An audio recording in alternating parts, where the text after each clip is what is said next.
Welcome to Let Me Fix This. Enjoy the video. You're starting the change now. Log into the account and make sure you can receive messages at both addresses. Once logged in, navigate directly to Settings and open Profile or Contact Info.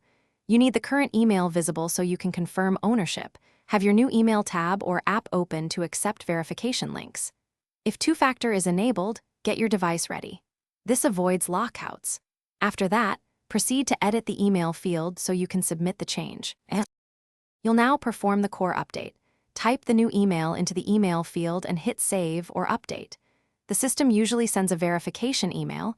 Open the new inbox and either click the link or copy the verification code.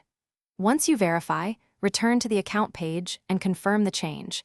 Sometimes you must re-enter your password for security. Make sure the displayed primary email matches the new address. If the platform supports secondary emails, consider adding both temporary. Finish by logging out and signing back and using the new email to confirm everything works. Test a password reset to ensure recovery flows operate correctly. Once satisfied, remove the old email from your account if you don't need it. If verification didn't arrive, check spam and filters, then use the resend option and confirm you spelled the address correctly. If problems persist, clear browser cache or try a different browser, and contact support with a screenshot of the verification error for faster resolution.